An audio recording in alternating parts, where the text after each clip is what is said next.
شروع کرتے ہیں اللہ کے پاک بابرکت نام سے جس نے اپنے پیارے حبیب کی امت میں ہم سب کو پیدا فرمایا۔ کیا جن کپڑوں میں ہم بستری کی جائے کیا ان کپڑوں میں نماز پڑھ سکتے ہیں؟ آج اسی کے بارے میں معلومات آپ کے سامنے پیش کرنے جا رہا ہوں۔ تمام دوستوں سے گزارش ہے ویڈیو کو مکمل دیکھیے گا۔ ہم بستری والے کپڑوں میں نماز پڑھنا جائز ہے یا نہیں؟ ایک بھائی نے سوال کیا ہے کہ اگر جسم ناپاک ہو تو کیا اس کے اوپر جو ہم کپڑے پہنیں گے وہ بھی ناپاک ہو جائیں گے؟ مثال کے طور پر اگر ایک شوہر اپنی بیوی سے صحبت کرتا ہے، ہم بستری کرتا ہے اور بغیر غسل کے اگر وہ کپڑے پہن لیتا ہے وہ کپڑے بھی ناپاک ہو جائیں گے؟ وضاحت فرما دیں اس بارے میں کیا حکم ہے؟ بھائی نے بہت ہی اچھا سوال کیا ہے اور یہ ایک بہت ہی اہم مسئلہ ہے اور اس کا جاننا ہر مسلمان کے لیے بہت ضروری ہے۔ محترم بھائیوں اور اسلامی بہنوں، اس کا سادہ سا جواب یہ ہے کہ ناپاک بدن کے ساتھ اگر کوئی کپڑا لگ جائے تو وہ ناپاک نہیں ہوگا۔ ہاں، اگر البتہ ان کپڑوں پر غلاظت یا نجاست لگ جائے یعنی کہ منی کے قطرے لگ جائیں تو پھر ایسی صورت میں وہ کپڑے ناپاک ہو جائیں گے۔ اور اسی کے متعلق ایک اور سوال ہے، اس کا بھی جواب آپ کو دیتا چلوں۔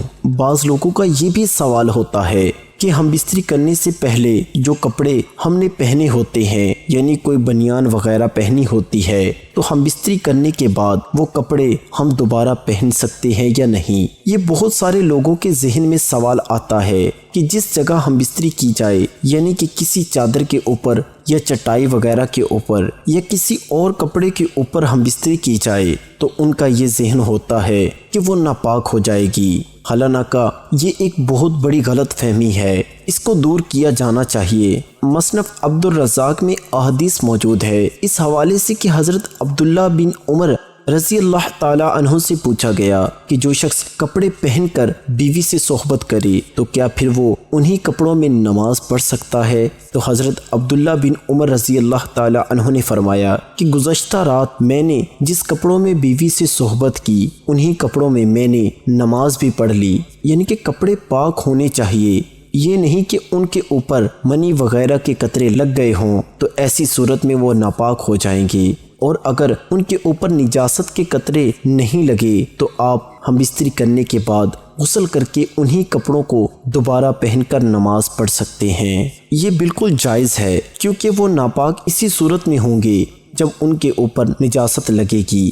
محترم بھائیوں اور بہنوں، حضرت انس رضی اللہ تعالی عنہ نے بیان کیا کہ رسول اللہ صلی اللہ علیہ وسلم لوگوں میں سے سب سے بڑھ کر عمدہ اخلاق کے مالک تھے۔ آپ نے ایک روز مجھے کسی کام کے لیے بھیجا، میں نے کہا اللہ کی قسم میں نہیں جاؤں گا، حالانکہ میرے دل میں تھا کہ اللہ کے نبی نے جو بھی فرمایا ہے میں اس کے لیے جاؤں گا۔ کہتے ہیں پس میں نکلا حتیٰ کہ بچوں کے پاس سے میرا گزر ہوا جو بازار میں کھیل رہے تھے تو اچانک کیا دیکھتا ہوں کہ رسول اللہ صلی اللہ علیہ وسلم مجھے میرے پیچھے سے گدی پکڑے ہوئے تھے۔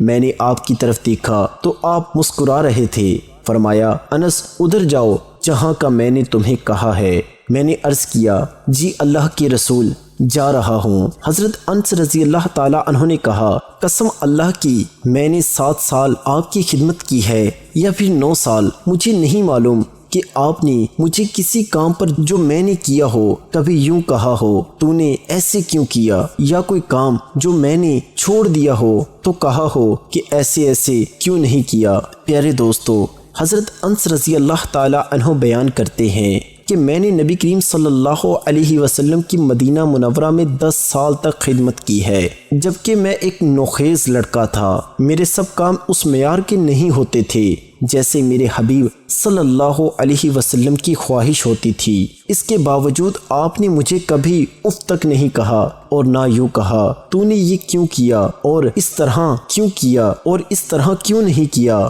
پیارے دوستو، اللہ پاک سے دعا کرتے ہیں اللہ پاک ہمیں ہمارے پیارے نبی صلی اللہ علیہ وسلم کی سیرت پر چلنے کی توفیق عطا فرمائے۔ کومنٹ سیکشن میں آمین ضرور لکھیے، کیا معلوم کس کی آمین ہماری قبولیت کا، ہماری نجات کا سبب ہو جائے۔